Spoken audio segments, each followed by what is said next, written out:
নখয় যিটো বিষ্ণু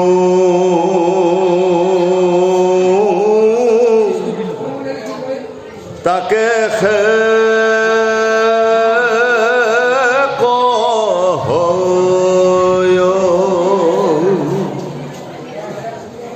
সেহি হেতু মহাকূপে উঠি আৱাচয় দুই চক্ষু আতি ক্ৰোধে আৰক্ত ভৈলেক ৰাক্ষস গণক ক্ৰোধে বাক্য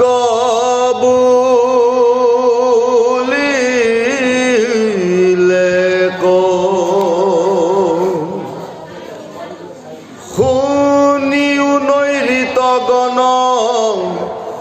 মুহুৰ বচন শীঘ্ৰ কৰি বধাৱা ৰংগ কৰি মন মোৰ ভাতৃ বধি কষ ততে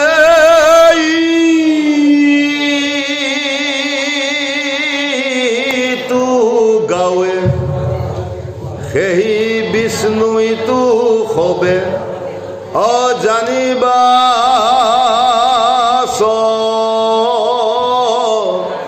ভাবে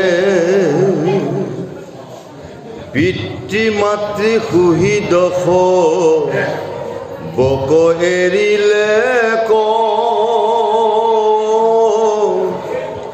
দাস প্ৰায় হুয়া বিষ্ণু পদখে বিলে কো কাহাতু বিশ্বাস নাহি ইটো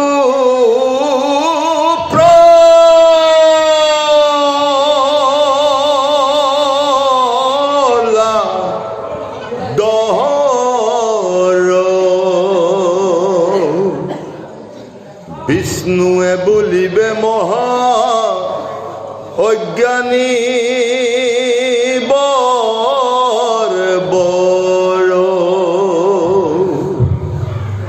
বিষ্ণু বাচিকাৰ কৰি বেক কি কাৰণে দুৰ্জন জানিয় সিও তেজি বেক মনে বুলিবে ক পিতৃ মাতৃ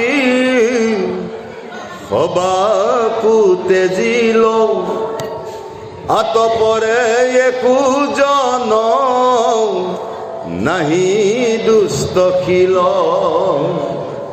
5 বৎসৰতে ইটো এমতে হৃদয়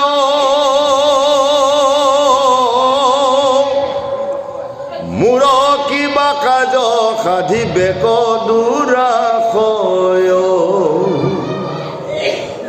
অৰামেতে কেশে সিউৱাক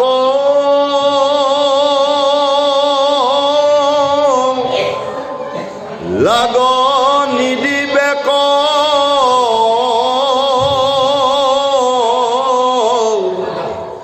নিশ্চয় জানিলো অধু গতি যাইবে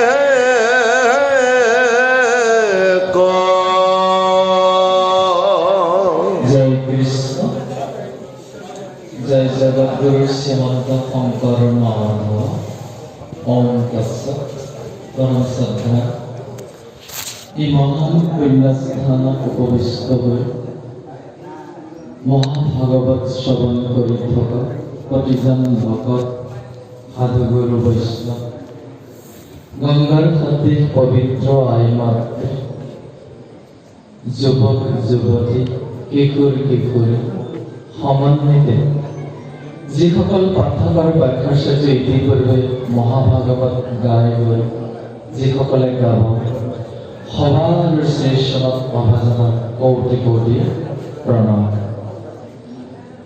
প্ৰথমে কৃতজ্ঞতা জ্ঞাপন কৰিছোঁ মহাভাগৱতৰ আয়োজন কৰ্তাসকললৈ। শাস্ত্ৰত সিদ্ধান্ত দিছে, কৃষ্ণই কৈছে, ঘোৰ কলিযুগটোত বিভিন্ন কামৰ মাজত যিসকলে মহাভাগৱত আয়োজন কৰিব, নিজে শুনিব আৰু আনকো ভাগৱত শুনাব। ভগৱানে কৈছে, হে নাৰদ, সেইসকল ব্যক্তিক মই বৰ ভাল পাওঁ, তেওঁলোকৰ জীৱন ধন্য। মহাপুৰুষ মাধৱদেৱে কৈছে, তাৰা হবে পূজ্য, তাৰা হবে ধন্য, তাৰাকে কহিলা জন।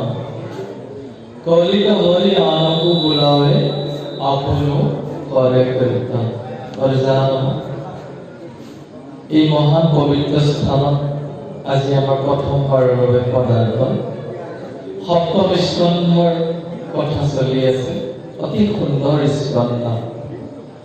যি স্কন্ধত ভাগৱতে সিদ্ধান্ত দিছে যে এজন ব্যক্তিয়ে ভক্তি কৰিবলৈ, ঈশ্বৰক পাবলৈ কোনো জাতিগতৰ কথা আহি নকয়, জাতিৰ প্ৰশ্ন।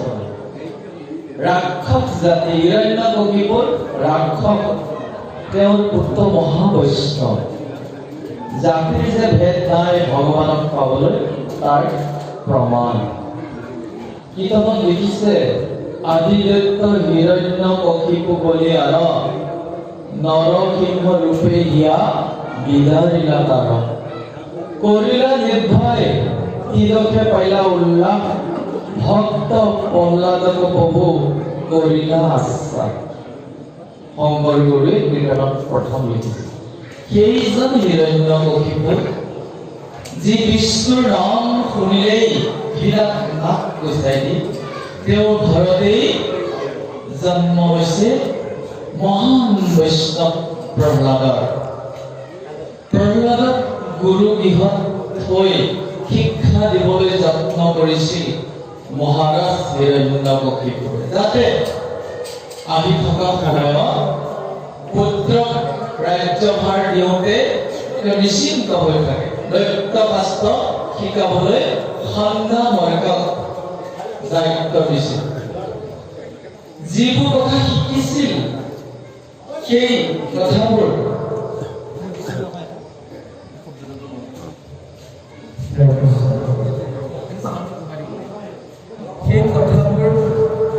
জানিছেনে নাই পৰীক্ষা কৰিবৰ বাবে হিৰণ্যকশিপুৰে যি পৰ্যায় লৈছিল সেইখিনিকে ইয়াতে ক'বলৈ পঢ়ি গৈছে।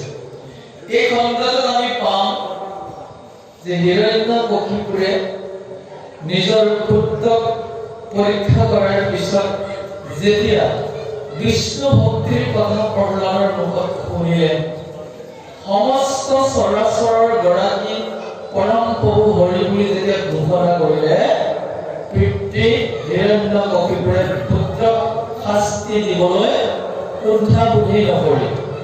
লিখিছে, এই বাক্য বলিয়া প্ৰহ্লাদ মৌন ভৈলা, হিৰণ্যকশিপুৰ ৰূপে কণ্ঠিবাস লৈলা। হিৰণ্যকশিপুৰে ভাবিছে যে মোৰ দ্বাৰা ইমান দিন গুৰু গৃহত থাকি শিক্ষা লাভ কৰিছে, মোৰ নিচিনাই খঙাল হ'ব, দুৰ্জন হ'ব। তাৰ বিপৰীতে প্ৰহ্লাদে যিবোৰ কথা কৈ আছে, হিৰণ্যকশিপুৰে বুজি উঠিল যে ইয়াৰ বুদ্ধি ভ্ৰষ্ট হৈছে। ৰাক্ষস কুলত জন্ম হৈও ই ভগৱান পূজাৰ কথা উল্লেখ কৰিছে। লগে লগে খঙত অগ্নিধৰ্মা হৈ প্ৰহ্লাদক কুলাৰ পৰা আচাৰি পেলাইছে। লিখিছে, প্ৰহ্লাদক সাৱতী কুলাক আছিল এক, দুই হাতে আচাৰি ভূমিত পেলাই দিলে, মাটিত পেলাই দিছে। আৰু লগে লগে সৈন্য সমান্তৰাল আদেশ কৰিছে, মোৰ ভাতৃ বৈৰী হিৰণ্যাক্ষক বধ কৰা হৰিৰ গুণগান গাইছে এই প্ৰহ্লাদ জীয়াই থকাৰ অধিকাৰ নাই। হিৰণ্যকশিপুৰ সংকট কি আছিল যে তেওঁৰ ভাতৃ হিৰণ্যাক্ষক প্ৰভু ভগৱন্তই বৰাহ ৰূপেৰে যেতিয়া ৰসাতলৰ পৰা পৃথিৱীখন উদ্ধাৰ কৰি আনিছিল, যুদ্ধত বৰাহ অৱতাৰে হিৰণ্যকশিপুৰ ভাতৃক মাৰি পেলাইছিল। আৰু সেই সময়ত অগ্নিকৰ্ণ হৈ হিৰণ্যকশিপুৰে হৰি বলি হৈ উঠিছিল, বিষ্ণুৰ লগত শত্ৰুতা কৰিছিল যে মোৰ ভাতৃক তুমি বধ কৰিছা, তোমাকো মই যুদ্ধত পৰাস্ত কৰি তোমাৰ তেজেৰে মই তৰ্পণ কৰিম, মোৰ ভাতৃ আত্মাই শান্তি পাব। হে সভাসদগণ, আপোনালোক সকলোৱে জানে আচলতে হিৰণ্যকশিপুৰ পূৰ্বৰ জন্মৰ এজন মহান বৈষ্ণৱ জয় বিজয় অভিষিক্ত হৈ আছে। এই যে ভগতৰ অভিষিক্ত হৈ বৈকুণ্ঠৰ পৰা স্খলন হৈ পৃথিৱীলৈ আহিল, 3টা জন্মৰ বাবে তেওঁ অনুমোদন পাইছে। প্ৰথম জন্ম হিৰণ্যাক্ষ, হিৰণ্যকশিপু। ত্ৰেতাত সেই দুটা আত্মাই আকৌ এবাৰ জন্ম ল'ব লগা হৈছে, ৰাৱণ আৰু কুম্ভকৰ্ণ। তৃতীয়বাৰ দ্বাপৰত যেতিয়া তেওঁলোকে দন্তবক্ৰ আৰু শিশুপাল হৈছে, পিছত তেওঁলোকে মুক্তি লাভ কৰিছে। সৰ্বজন বিদিত সকলোৱে আৰু জানো হিৰণ্যকশিপুৰে লগে লগে সিদ্ধান্ত দিলে যে প্ৰহ্লাদক মাৰি পেলোৱা যাওক। কিন্তু এটা কথা, সমস্ত জগতৰ অধিকাৰী কৃষ্ণই যাক ৰক্ষা কৰিব, পৃথিৱীত এনে কোনো শক্তি নাই যে তাক কোনোবাই মাৰিব নোৱাৰে। ৰাখে হৰি মাৰে কোনে, মাৰে হৰি ৰাখে। জানো সবাৰে শ্ৰীচৰণৰ প্ৰণালী থাকি এই ভাগৱত শাস্ত্ৰ আপোনালোকক মিকি দেওয়া নহয়, ই পৃথিৱীৰ নহয় বৈকুণ্ঠৰ শাস্ত্ৰ। যিহেতু বৈকুণ্ঠৰ এই অমৃত তত্ত্ব শ্ৰৱণ কৰি আত্মতত্ত্ব জানিবলৈ আপোনালোকে গাঁওবাসীয়ে ইচ্ছা প্ৰকাশ কৰি 3দিনীয়া কাৰ্যসূচীৰে ভাগৱত আয়োজন কৰিছে। যিখিনি সময় আপোনালোকে শ্ৰদ্ধা ভক্তিৰে শুনিব, সেই সময়খিনিৰ যিটো মূল্য ইয়াক পৃথিৱীত বিচাৰি পোৱা নাযায়। ভকতে লয় যাতে গুণনাম, তাৰ মালা গান্থি অৰ্পণ, পিন্ধন্ত কণ্ঠত কৰিয় উৎসৱ, হেনকে ভকত বন্ধু মানৱ। কীৰ্তনত গুৰু শংকৰে ভাগৱত তাৎপৰ্যত সিদ্ধান্ত দিছে, যিজন ভকতে প্ৰভু ভগৱন্তৰ গুণ আৰু কীৰ্তন শ্ৰদ্ধাৰে পৰম আগ্ৰহেৰে শ্ৰৱণ কৰিব, সেইজন ভকতৰ নামত স্বয়ং প্ৰভুৱে বগা পদুমৰ মালা গাঁঠিব। আৰু আপোনালোকৰ যেতিয়া ভাগৱত সমাপ্তি ঘটিব, বৈকুণ্ঠ গৈ আপোনালোকৰ গুৰুসকলক ক'বগৈ, হে শংকৰ, হে মাধৱ, হে চৈতন্য, হে দামোদৰ, উৎসৱ কৰা, দবা বজোৱা, কাম বজোৱা, শংখ ধ্বনি কৰা, মই উৎসৱ কৰি মিতিৰ গাঁৱত এইকেইডাল মই মালা বনাই আনিছিলো, অমুক কাঠৰ অমুক ডেকাৰ নামত, মই পিন্ধো। ভকতে লয় যাতে গুণনাম, তাৰ মালা গান্থি অৰ্পণ, পিন্ধন্ত কণ্ঠত কৰিয় উৎসৱ, হেনকে ভকত বন্ধু মানৱ। সেয়েহে আমাৰ বিনম্ৰ অনুৰোধ থাকিব, যিখিনি সময় আপোনালোকে নাম প্ৰদান কৰিব, বাবাহিৰত থাকিব, শ্ৰদ্ধাৰে শুনক। কৃষ্ণই সিদ্ধান্ত দিছে, শ্ৰৱণ লভতে জ্ঞান।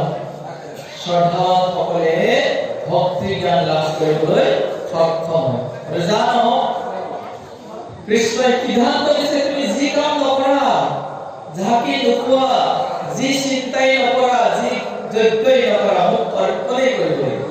যজ্ঞ ঋষি যত আশ্বাসী যত দাদাসী মই কৰ্তন মোক অৰ্পণ কৰিব লাগিব যিহেতু অকণমান সময় আপোনালোকৰ লগত মহাভাগৱতৰ কথোপকথন কৰিম আমিও ভগৱন্তৰ ওচৰত কাকুতি ঘোষাৰে আজি যিখিনি সময় থাকিল তাক অৰ্পণ কৰিছোঁ ঘোষাতে গাই লৈছোঁ শাস্ত্ৰৰ সিদ্ধান্ত যিকোনো কামতে তেওঁ অৰ্পণ কৰিবই লাগিব জানো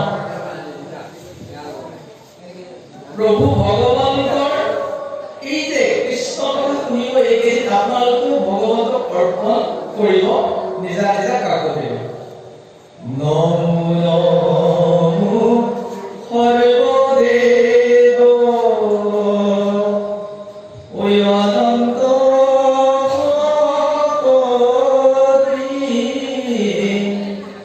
নমো কৃষ্ণ বাসুদেৱ নমো যদুপতি মোৰ চিত্তৰ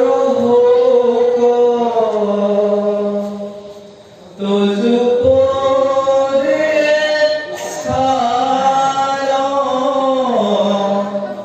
তুমি কদাচিৎ নিশিতু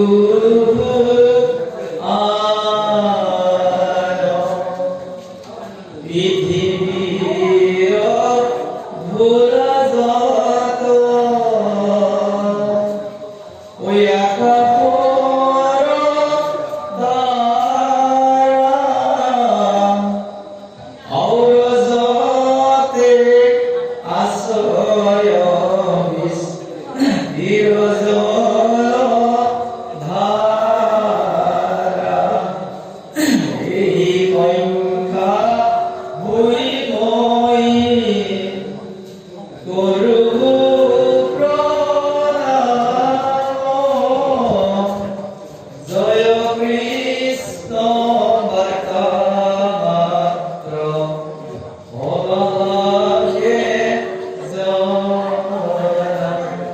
জয় কৃষ্ণ এইখিনি সময় আমি আপোনালোকৰ অনুৰোধ কৰিলোঁ সকলোৱে মহাভাগৱতৰ সপ্তম স্কন্ধৰ যি প্ৰহ্লাদ চৰিত্ৰ হিৰণ্যকশিপুৰৰ ক্ৰোধ আৰু প্ৰহ্লাদৰ ভক্তিৰ বিষয়ে শ্ৰৱণ কৰিলোঁ জয় কৃষ্ণ বুলিবা তোমাৰ পুত্ৰ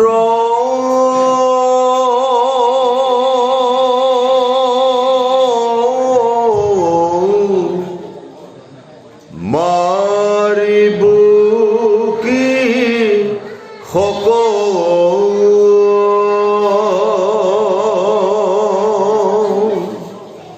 শুনিও কোৱাবে কহো মোৰ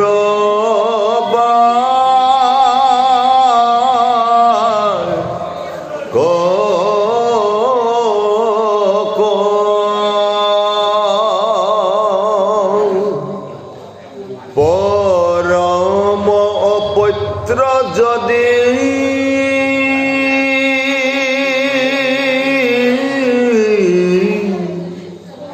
শুভ নয় নয়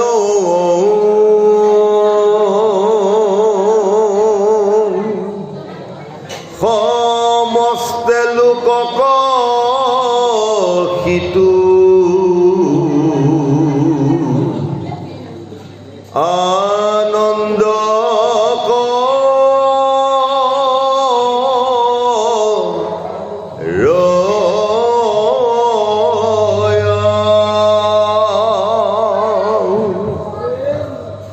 আৰাম যেন বিজু বন মাজে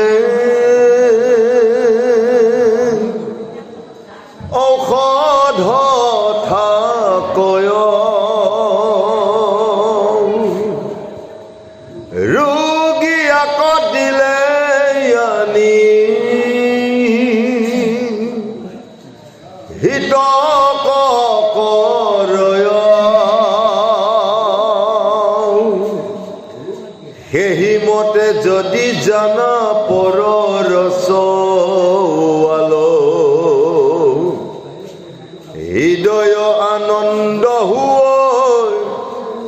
কৰে মন ভাল আৰামে আপোনাৰ দেহ যত নয় যদি হয় পৰম দুৰ্বোধ নুহি কয় শুভ নয় পিতৃ মাতৃ গুৰু বাক্য নমনয় যেবে শৰীৰৰ ব্যাধি সম জানিবা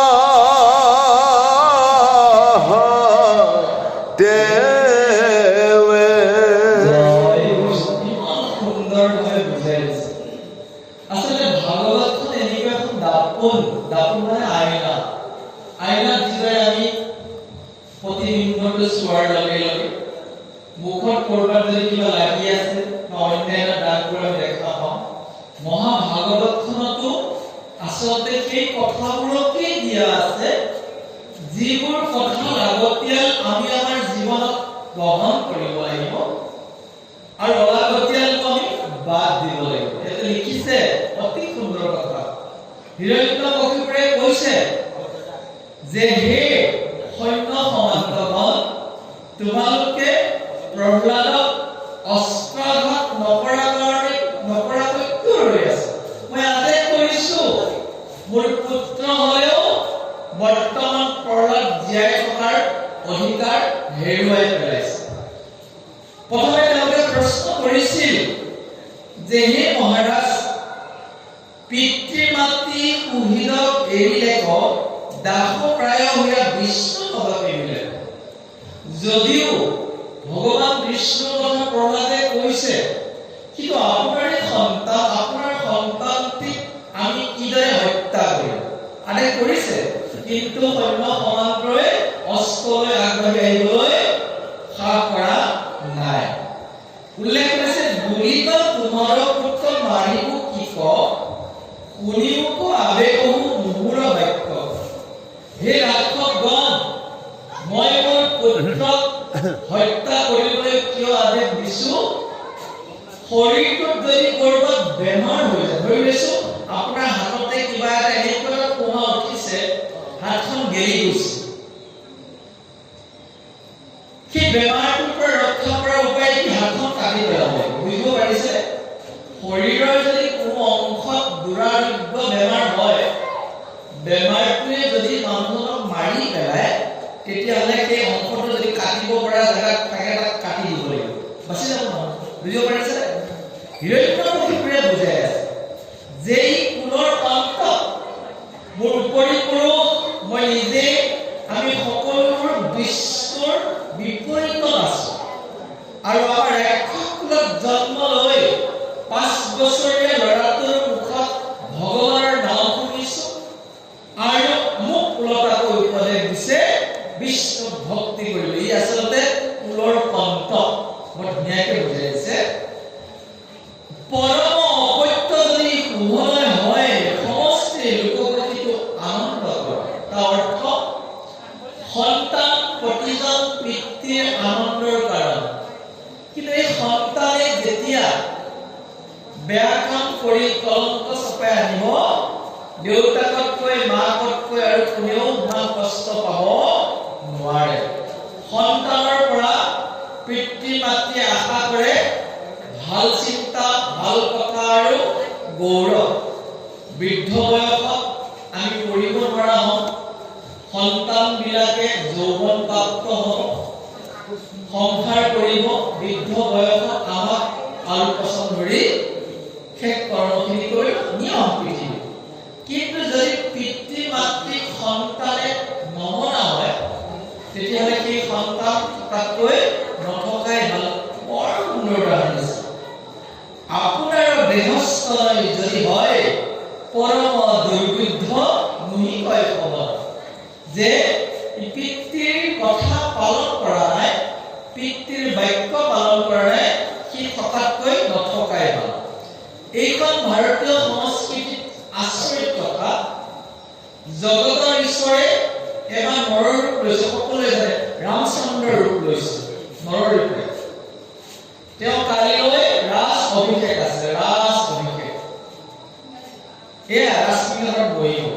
কিন্তু ৰাতিয়ে গম পালে যে তেওঁৰ কৈকেয়ী মাতৃয়ে বৰ বিচাৰিছে পিতৃৰ ওচৰত 14 বছৰৰ বাবে ৰাম বনবাসত যাব লাগিব, সিংহাসনত ঘৰত বহিব লাগিব। সেই মাকৰ বচন সত্য ৰক্ষা, পিতৃক সত্য ৰক্ষা কৰিবলৈ ৰামচন্দ্ৰই 14 বছৰ বনবাস মূৰ পাতি লৈছিল, পিতৃৰ আজ্ঞা। এইখনেই ভাৰতবৰ্ষ। আজিৰ যুৱ সমাজত যিসকলে উচ্ছৃংখলৰ আশ্ৰয় লৈছে, তেওঁলোকে সনাতন সংস্কৃতিক পৰিহাৰ কৰিছে, পাহৰি গৈছে আজি যে ৰামৰ দেশৰ নাম। যি ৰামচন্দ্ৰই ৰাজপাটত বহি সুখ ল'ব লাগিছিল, আন নালাগে হৰি শৰণযোৰো কাক দি গৈছিল, ভৰতক দি গৈছিল। ভাবি কিমান কাইদে আচৰিব, তথাপিও পিতৃক শ্ৰদ্ধা কৰিছে। বৰ ধুনীয়া এটা শ্লোক আছে, প্ৰত্যেকজন উঠি অহা প্ৰজন্মৰ ল'ৰা ছোৱালী জানিব লাগে। শাস্ত্ৰে সিদ্ধান্ত দিয়া মতে শ্লোকৰ অৰ্থ এনেকুৱা, এই পৃথিৱীত অগণন তীৰ্থ আছে, অগণন, গংগা, গয়া, কাশী, অগণন। সেই সমস্ত তীৰ্থবোৰৰ ওপৰত মাকৰ দুখানি চৰণ। অগণন দেৱতা আছে স্বৰ্গত, 33 কোটি বুলি কোৱা হৈছে। সেই সকলোৰ ওপৰত পিতৃ দেৱতা, অৰ্থাৎ যিজন সন্তানে মাকক তীৰ্থবিলাকৰ প্ৰথম স্থান দিছে, পিতৃক দেৱতাসকলৰ ওপৰত স্থান দিছে, তেওঁলোকে ভগৱান সদায় দৰ্শন কৰি আছে। সৰ্ব তীৰ্থময়ী মাতা, সৰ্ব দেৱময়ী পিতা, তস্মাৎ পিতৰম মাতৰম সৰ্ব যত্নেন পূজেত বিকাশ। যে যিহেতু সমস্ত তীৰ্থৰ মাকৰ দুখানি চৰণ, সমস্ত দেৱতাৰ ওপৰত পিতৃৰ দুখানি চৰণ, সেয়ে সন্তানে পিতৃ আৰু মাতৃক শুশ্ৰূষা কৰিলেই ভগৱান সন্তুষ্ট হয়। এইটো যদি ফৰ্মুলা আমাৰ ভাৰতীয় সংস্কৃতিত থাকে, কোনো পুত্ৰৰ হাতত পিতৃ লাঞ্ছিত নহয়, কোনোদিন বৃদ্ধাশ্ৰম বনাব লগা নহয়। দুৰ্ভাগ্য, ভাৰতত অপসংস্কৃতিয়ে বাস কৰিছে। পাশ্চাত্যৰ সংস্কৃতিক আৰ্হি লৈ আজি পিতৃ মাতৃক বৃদ্ধ অৱস্থাত নিজৰ লগত কুঁৱৰী নাৰাখি বৃদ্ধাশ্ৰমলৈ নিক্ষেপ কৰিছে। ই দুৰ্ভাগ্য, ভাৰতীয় সংস্কৃতিত এইটো কথা কোৱা নাই। এটা লিখিছে, পিতৃ মাতৃ গুৰু বাক্য নমাননে যেবে, শৰীৰৰ ব্যাধি জানিবা তেবে। এই সমাপন পিতৃ মাতৃক যদি মানা নাই, সেই সন্তান পিতৃ মাতৃৰ বাবে শত্ৰু স্বৰূপ। শত্ৰুজন যিদৰে আমি পুহি ৰাখিব নোৱাৰো, সেই সন্তানকো আমি ৰাখাটো ভাল নহয় বুলি হিৰণ্যকশিপুৰে সিদ্ধান্ত কৰিছে। হে প্ৰভুসকল, আই মাতৃ কওঁ, এই ভাগৱত প্ৰভু ভগৱন্তৰ মুখ নিশ্চিত হয়।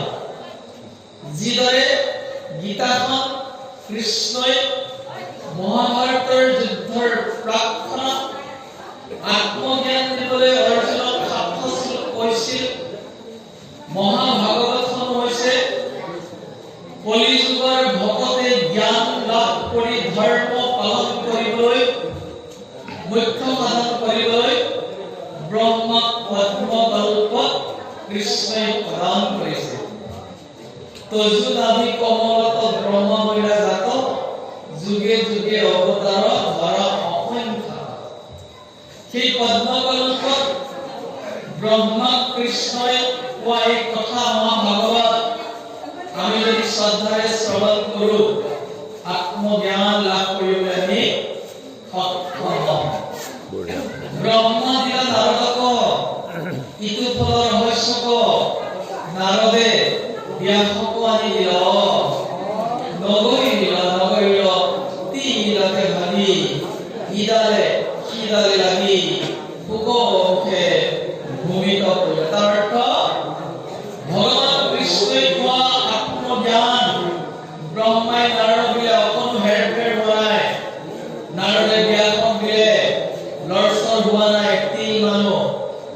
সেই পোকক খোৱাৰ পিছত আজিৰ পৰা 5126 বছৰৰ আগত কৃষ্ণই বৈকুণ্ঠ প্ৰয়াণ কৰাৰ 3 মাহৰ পিছত মহাৰাজ পৰীক্ষিতৰ আগত ভোগদেৱে প্ৰথম প্ৰকাশ কৰিছিল।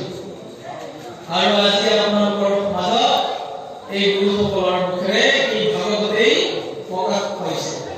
শ্ৰৱণ মানে শুনি বুজি অনুভৱ কৰাৰ শ্ৰৱণ। কাণেৰে শুনি থকা শ্ৰৱণ বুলি নকয়, কাণেৰে শুনি থকা শ্ৰৱণ হয়। শুনি বুজি জীৱনত যদি আপুনি প্ৰয়োগ কৰিব পৰা জ্ঞান তাৰ নাম শ্ৰৱণ। আমি যদি কোনোবা দেখালে শুনিছে যে তীৰ্থতকৈ ওপৰত মা, দেৱতাতকৈ ওপৰত দেউতা, মই ভাগৱত শুনো পিছ কথা মই মা আৰু দেউতাক সদায় সেৱা কৰোঁ। কোনোবাই যদি মনতে সংকল্প লয় সি আজি ভাগৱত শুনাৰ সাৰ্থকতা হৈছে। শ্ৰৱণ শুনিম বুজিম আৰু জীৱনত প্ৰয়োগ কৰিম, এটা শ্ৰৱণ। শ্ৰৱণটো কাণেৰে শুনাটোকে শ্ৰৱণ বুলি নকয়। কীৰ্তন যে আমি বুজি উঠিছো এই হৰিটোৰ লক্ষ্যত স্বয়ং প্ৰভু কৃষ্ণ আত্মাৰূপে স্থিত হৈ আছে। সেই কৃষ্ণক নাম ল'ব লাগিব, জগাব লাগিব আৰু তেওঁৰ কথা শুনি আনন্দ উপভোগ কৰিব লাগিব। তাকে যে কৰা পালন ফলৈটো যাৰ আছে ভাগ্য যিটো ৰস বিভাৱনত চতুৰ সাধু সংগ যত্ন কৰি কৃষ্ণ তথা কৰ্ণ কৰি সমস্ত আপদ কৰাৰ। সেই সমাগমন মহাভাগৱতৰ শব্দবোৰ যি শক্তি, যি মাধুৰ্য, যি ইয়াত বৈভৱ সোমাই আছে, শ্ৰৱণ কৰি আপুনি আপদ দূৰ কৰিব লাগিব।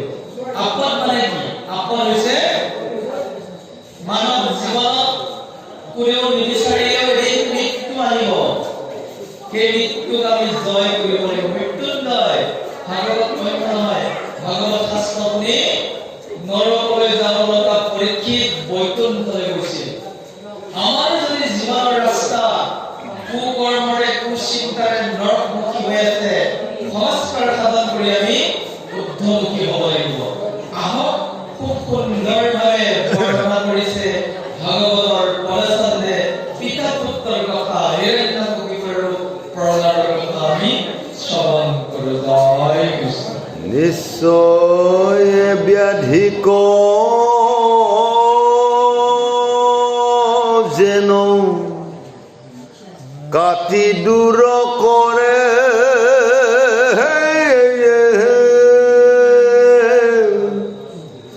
আক নিশ্চয় মাৰ বুলিলো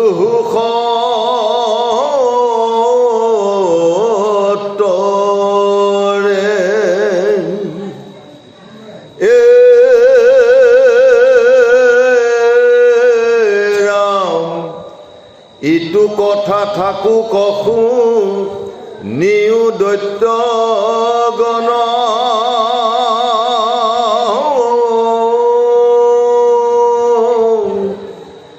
দেহতে সেহংতে হুয়া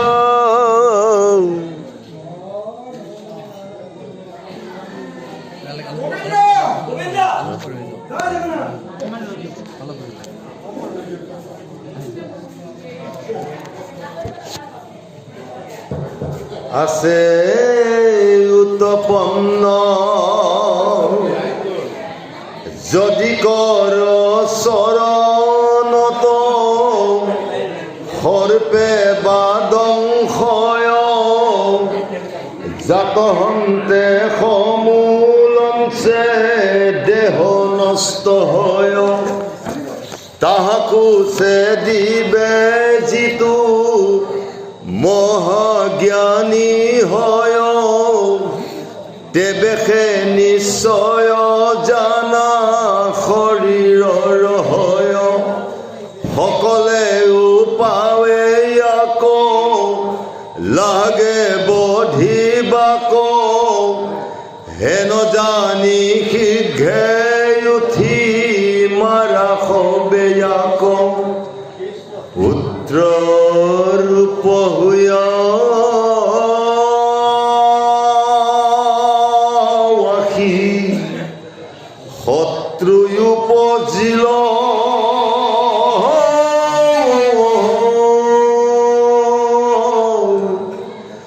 আতপৰে একো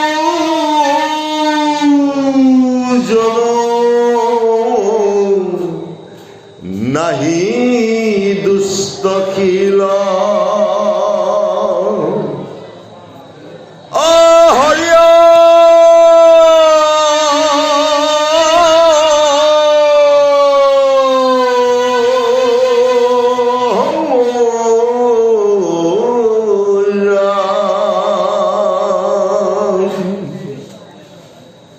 ভোজন সময়ে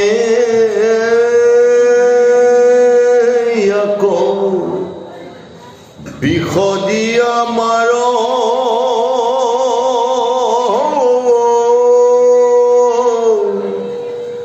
শুনি হেন ইন্দ্ৰিয়ক কৰে প্ৰত্যাহাৰ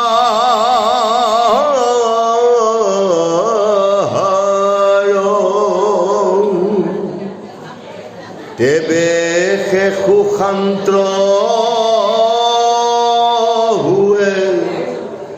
মন ইন্দ্ৰিগণ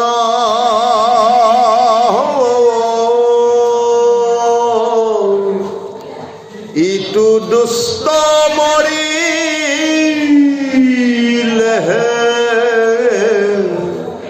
মোৰ সুস্থ মন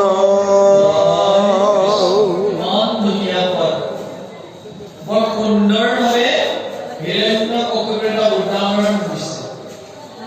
ধৰি লৈছো কোনো এজন ব্যক্তি হাততে সাপে খুটিয়াল, হাতত খুটিয়াইছে, কিন্তু সেই হাতত খুট মাৰিলেও গোটেই শৰীৰটোৱে বিষৰ প্ৰভাৱত নষ্ট হৈ যায়। ঠিক সেইদৰে বংশত যদি এজন সুপুত্ৰ থাকে, সিয়ে গোটেই বংশটোৰ নাম ধ্বংস কৰিব। যিদৰে হাবিত সামান্য ফিৰিঙতি এটা জুই লগাৰ পিছত গোটেই হাবিখন জ্বলি যায়, ঠিক সেইদৰে হিৰণ্যকশিপুৰে বুজাইছে যে প্ৰহ্লাদে যি হৰিভক্তিৰ কথা কৈছে, ইয়াক যদি এতিয়াই মাৰি পেলোৱা নাযায়, গোটেই ৰাক্ষসকুল নিজৰ আচাৰ আচৰণ এৰিব, ভকত হৈ যাব। সন্দেহ কৰিছে, লিখিছে নিশ্চয় ব্যাধিক যেন কাটি দূৰ কৰে, আকৌ নিশ্চয় মাৰ বুলিলহু সত্তৰে। যদি কৰ চৰণত সৰ্পে বা দংশয়, জাত হনে হন্তে সমলংসে দেহ নষ্ট হয়। হে ৰাক্ষসগণ, এতিয়া আৰু লৈ থকাৰ সকাম নাই। দৈত্য কুলৰ কলংক স্বৰূপ প্ৰহ্লাদক তোমালোকে মাৰি পেলোৱা।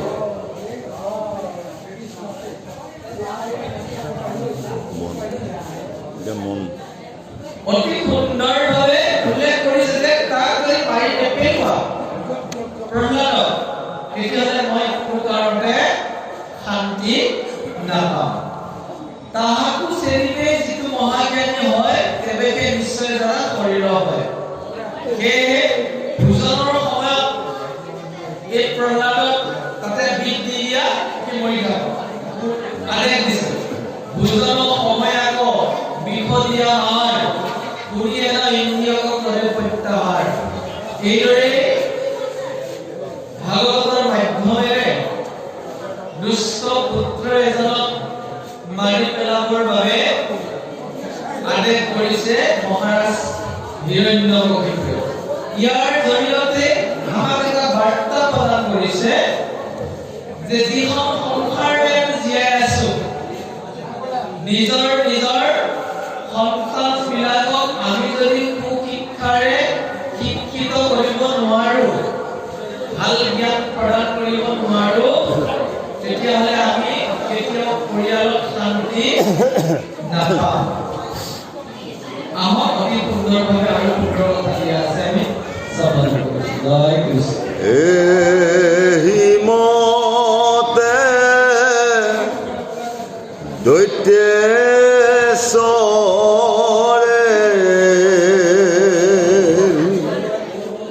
বাক্য বুলি লেক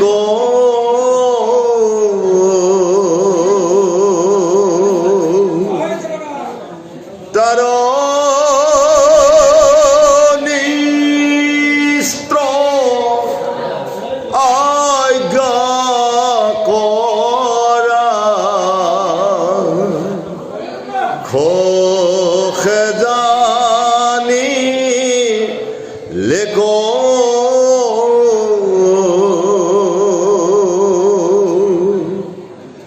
মাৰ মাৰ বুলিয়াৰা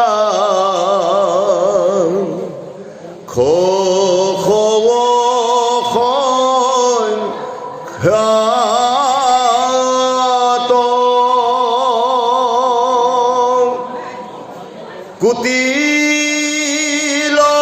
কুটিলক্ষ হুললয়া উঠিলা ভাত সহজে দৰ্শনলাংগ লৰ যেন ইখ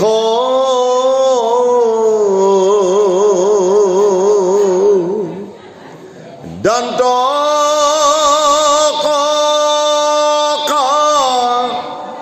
মোৰে আৰু দেখিবি দিশ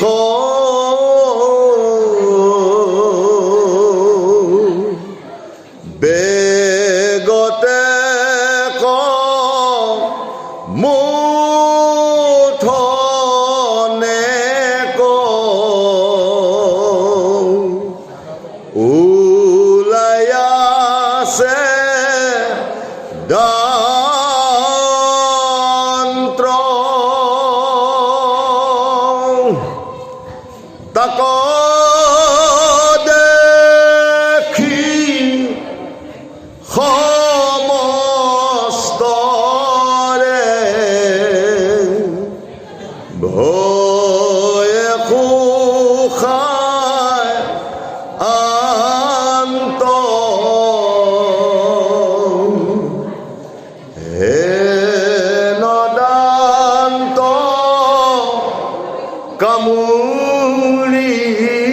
কামুৰিয়া উঠিয়া হাত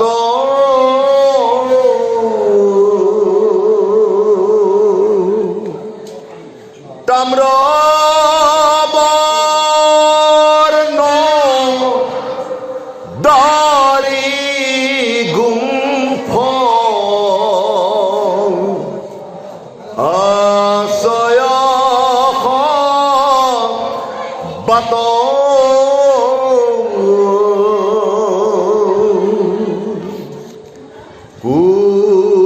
কুৰুকুটা কেশ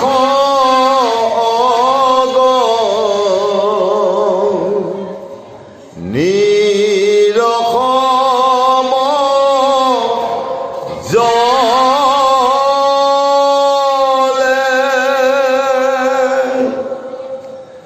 হান্দিছি লীৰ বৰ্ণ কুবেশ কলে প্ৰভুজনে পঢ়ি যোৱা চিন্তা কৰা দুটা ধুনীয়া কথা উল্লেখ কৰিছে দৈত্যসকলৰ শৰীৰৰ বিৱৰণ আৰু ৰজাৰ আদেশ মতে কিদৰে তেওঁলোকে অস্ত্ৰ শস্ত্ৰ লৈ দৈত্যৰ শত্ৰু প্ৰহ্লাদক বধিবলৈ আগবাঢ়ি গৈছে। বৰ্ণনা উল্লেখ কৰিছে সহজে দৰ্শন লাংগৰ জাল দেখিবলৈ ভয়ংকৰ ভয়ংকৰ সেই ৰাক্ষসবিলাক আছে। শৰীৰ অতি স্থূলতৰ দাড়িত তামৰ বৰ্ণৰ লগত তুলনা কৰিছে। চকু মস্ত এটা আৰু সেই ৰঙা আকাৰৰ চকুবিলাকত যেতিয়া খঙৰ প্ৰভাৱ পৰি সি আৰু ৰঙীন হৈ উঠিছে। হাতত উদ্যত ত্ৰিশূল তৰোৱাল খেল আদি লৈ প্ৰহ্লাদক মাৰিবলৈ উদ্যত হৈছে। কাৰণ ৰজা হিৰণ্যকশিপুৰে আদেশ কৰিছে যে ই আমাৰ ৰাক্ষসকুলক ধ্বংস কৰিব। আৰু সৈন্যবিলাকে নিজৰ মগজুত স্থিৰ কৰি ল'লে যে আমাৰ মাজত যদি এজন হৰি ভকত থাকে তেতিয়াহ'লে আমাৰ ৰাক্ষসৰ যি আচাৰ নীতি এই সমস্ততে বিৰূপ প্ৰভাৱ পৰিব। এইটো আচলতে আমাৰ সমাজবিলাকক দেখুৱাইছে। কেতিয়াবা সমাজত কি হৈ যায়, খুব সুন্দৰভাৱে সমাজ এখন চলি আছে, তাৰ মাজতে কেতিয়াবা কোনোবাই অলপ বেলেগকে চিন্তা কৰিলে যদি সদৰ্থক নহয়, নিগেটিভ চিন্তা হয়, তাক কেতিয়াও সমাজত ঠাই দিব নাপায়। কাৰণ এটা নিয়ম উলংঘা কৰি দিয়াৰ লগে লগে সি নিয়মটো উলংঘেই হৈ যাব। উদাহৰণস্বৰূপে মহাভাগৱত পাতিলে আমাৰ অঞ্চলবিলাকত পুৰা কামটো বন্ধ হৈ থাকে। মই নিজৰ অঞ্চলৰ কথা কৈছোঁ। আমি যেতিয়া ভাগৱত পাতোঁ, আমি যিমান কেইঘৰ মানুহে অনুষ্ঠানটো আয়োজন কৰোঁ, সহযোগ কৰিছোঁ, তেওঁলোকৰ ঘৰত দুটা কাম নচলে। এটা আমিষ নচলে আৰু এটা পুৰা কাম নচলে। ধৰা আছে, কোনোবাই দুটা কাম কৰিলে 1000 টকা ভৰিব লাগিব। এই নিয়মটো যদি কেতিয়াবা কোনো ভুল কৰি দিয়া যায়, ভাগৱত পঢ়ি থকা মানুহক এনেকুৱা মানুহ কৰিব লাগিব। জয় কৃষ্ণ। বুজিব পাৰিছে? ভাগৱতে কোৱা পদ্ধতিৰে মই বুজাই দিছোঁ যে প্ৰহ্লাদে দৈত্যকুলক অহিংসা নীতি কোৱাই দিছে, কৃষ্ণ কথা কোৱাই দিছে। ইয়াক যদি এতিয়াই মাৰি পেলোৱা নাযায়, পিছলৈকে গণ্ডগোল হৈ যাব, গোটেই ৰাক্ষস একেবাৰে ঈশ্বৰমুখী হৈ যাব। বুজিব পাৰিছে? অৰ্থাৎ কোনোবা এজন মানুহৰ যদি জোতাত শিলগুটি এটা সোমাই যায়, শিলগুটিটো উলিয়াই নিদিয়ালৈকে খোজকাঢ়িব নোৱাৰিব, বিষাই থাকিব। এটা বস্তাত, আলু বস্তাত যদি এটা গেলা আলু থাকে, সি গোটেইবোৰ গেলাই পেলাব। তাৰমানে যদি কেতিয়াবা কয় সমাজলৈ বেয়া প্ৰভাৱ আহে, তাক লগে লগে ভাগৱতে কি কৈছে, মুখীবোৰ কৰা। ইয়াকে লিখিছে, এহি মতে দৈত্যেশ্বৰে বাক্য শুনিলে তাৰনিষ্ঠ আজ্ঞাক ৰাক্ষসে জানিলে। গোটেই ৰাক্ষসে বুজি পালে প্ৰহ্লাদক মাৰিবই লাগে। মাৰ মাৰ বুলিয়া ৰাক্ষস অসংখ্যাত কোটি লক্ষ কুললে উঠিলা অভাৱ। আহিলে আৰু ৰজা ফুৰে গ'ল কিমাই মানে কৰিলে বেয়া কাম কৰিছে।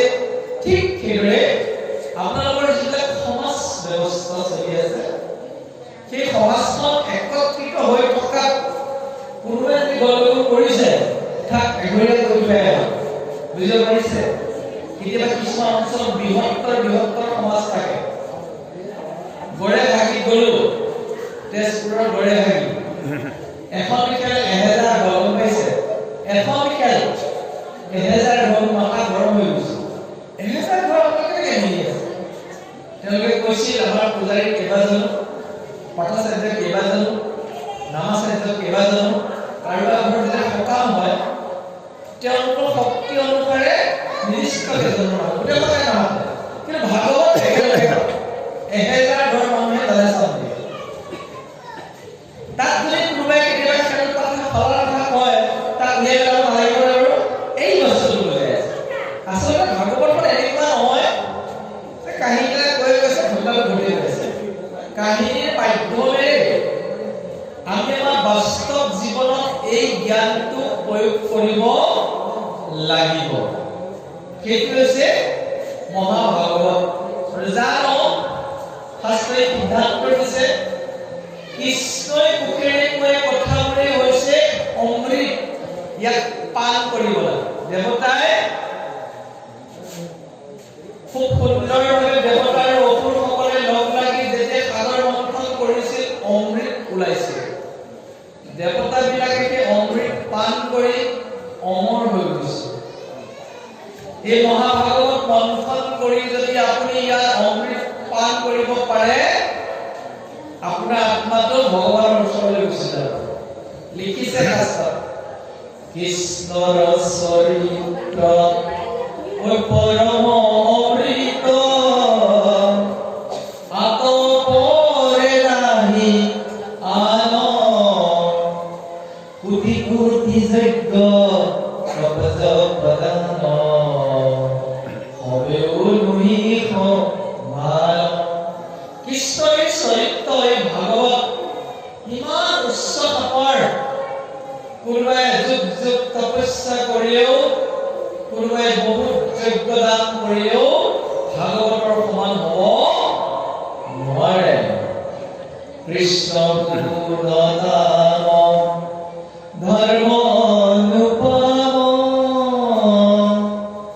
আকোষাৰ কৰি ধৰা যত দেৱ ধৰ্ম গুৰুদেৱ জিয়া কৃষ্ণদে ভগৱতী কৰা। কৃষ্ণই গুণ গান কিমান সুন্দৰ বুলি কোৱা হৈছে। কৃষ্ণক শ্ৰেষ্ঠ দেৱ হিচাপে স্বীকৃতি দিয়া হৈছে। কৃষ্ণৰ বিনে আন দেৱ ধৰ্ম পৰিহাৰ কৰিছে। এইটো শাস্ত্ৰৰ সিদ্ধান্ত। শংকৰদেৱে সৰ্বশাস্ত্ৰ নথি ইয়াক লৈ আহিল। এইটো তত্ত্ব বুলি কোৱা হৈছে। এই তত্ত্ব জানি অচিন্তি চক্ৰপাণি অনাদৰিয়ান কাম কৃষ্ণৰ কিংকৰে ৰচিলা শংকৰে ডাকি বোলা ৰাম ৰাম। হে ভগৱান, এই পৰম তত্ত্বটোক মহাপুৰুষ শংকৰদেৱে শাস্ত্ৰত সিদ্ধান্ত দিলে যে ভগৱানৰ নাম ধৰ্মৰ শিৰোমণি। আপোনাৰ কণ্ঠত যদি ভগৱানৰ নাম আছে, আপোনাৰ সমান ধাৰ্মিক ব্যক্তি আৰু কোনো হ'ব নোৱাৰে। ব্ৰহ্মাই বিচাৰি আছে আপোনাৰ মোৰ নিচিনা মানৱ জন্ম পাবলৈ। লোভী আছা জন্ম যিটো ব্ৰহ্মাৰ বাঞ্ছিত, জানি যাতে কৰা পান কৃষ্ণ কথা অমৃত। কৃষ্ণৰ কথা অমৃত পান কৰিবলৈ ব্ৰহ্মাই মনতে ভাবিছে, মই যদি ভাৰতবৰ্ষত মানুহৰ জন্ম লাভ কৰো, কৃষ্ণ কথা শুনি মই সংসাৰ সাগৰ পাৰ কৰিম। ব্ৰহ্মা সংসাৰ সাগৰ পাৰ হ'ব পৰা নাই, ব্ৰহ্মলোকত ভৰ্তি হৈ আছে। কিন্তু ব্ৰহ্মাই সৃষ্টি কৰা মানুহ পৰীক্ষিতে ভাগৱত শুনি বৈকুণ্ঠ লাভ কৰে। বুজিব পাৰিছে? ধৰ্ম মানে হৈছে, ভক্তি মানে হৈছে এই শৰীৰত বন্দী হৈ থকা আত্মাটো কৰ্ম বন্ধনৰ পৰা মুক্ত কৰি ভগৱানৰ ওচৰলৈ নিয়াটোৱেই ভক্তি। এই ভক্তি সাধনৰ বাবে আমি দেহটোক মন্দিৰ বনাব লাগে। মন্দিৰ বুজিব পাৰিছে? যিদৰে এই হৰি মন্দিৰত বেয়া বস্তুৰ প্ৰৱেশ নিষেধ, আমি আমাৰ শৰীৰটোত বেয়া বস্তু কেতিয়াও প্ৰৱেশ কৰিব দিব নালাগিব। আপুনি আপোনাৰ দেহটোক মন্দিৰ বনাওক, ভগৱান তাতেই থাকিব। কৃষ্ণই কৈছে নাম নিষ্ঠা